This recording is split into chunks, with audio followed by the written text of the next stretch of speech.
Extremely creepy things said by serial killers. 1. I did it for the rush. I didn't do it for the sex. Didn't do it for the power. Didn't do it for the motive. When Tommy Sells speaks about a rush, he's talking about a feeling of exhilaration, high-spiritedness, enjoyment, almost orgastic kind of enjoyment.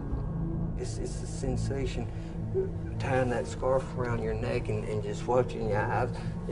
It's a sensation seeing that skin pull apart. Yeah. It's sensation sticking that knife in and just pulling and knowing it's sharp enough just go all the way up. Yeah. It's not the person. It's about the sensation of what you're into. The first time I did a shot of dope, it was the best feeling I ever had in my life. And the first time I killed somebody, it was such a rush. And it was just like that shot of dope. Every time I did it, it was that rush again. And I started chasing that high. A 30-year-old mother, 7.5 months pregnant at home with her 3-year-old son, both bludgeoned to death. What are you thinking and feeling when you kill someone? It's just like that drug. I'm after that drug again. I don't have an on and off switch. I'm just after that drug. I'm after that feeling. During the beating, Eileen Dardeen went into spontaneous labour, giving birth to a daughter who investigators believed to be alive at the time. The new baby was also beaten to death, and the body of Dardeen's husband turned up a day later, shot 3 times in the head. I wonder if you could just tell me what happened as you were killing her. Did she give birth to a baby? You know, you're pushing your luck. I'm sorry. Let's not get into blood and guts, because that's what you're trying to get into.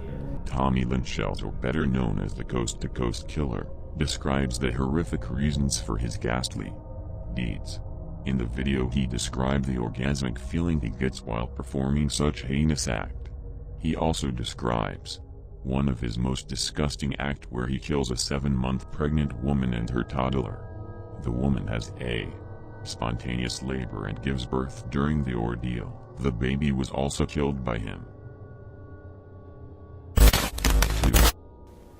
In the end, it was when I was, say, 2 or 3 bodies under the floorboards began to accumulate that come the summer, it got hot, and I knew it'd be a smell problem.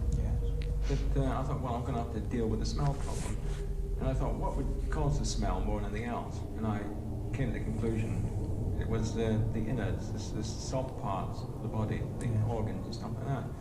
So on a weekend, I would sort of pull out the floorboards, and I found it totally unpleasant, and would get blinding drunk, so I could face it, and start dissection on the kitchen floor. And I'd go out and be sick outside in the gardens. Dennis Nelson, or better known as the Kinda Killer, speaks about how he managed the bodies of the people he murdered. He explains the stench of the bodies during the summer and how he dissected them to avoid the horrific smell. 3. 4 hours, 6 hours. And woke up, realized that, oh yeah, I did do it this time. And then had the problem of how do I get this large item out of the house. Rifkin used an X-Acto knife to cut her body into pieces. And I just decided to make the package smaller. It's easier to take it out in little pieces than to take it out in one big piece. So a little hobby knife and a little effort made 6 pieces out of her. Once I had everything carved around, I just popped it with force. The hip socket and arm sockets just popped.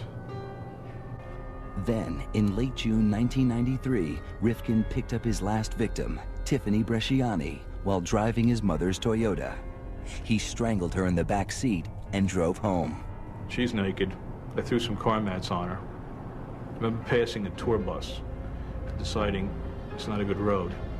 And I remember pulling off, drove to Kmart. Rifkin bought a blue tarp to wrap up Tiffany's body. Now it's around 9 o'clock in the morning. Drive home. Mom has some shopping errands to run.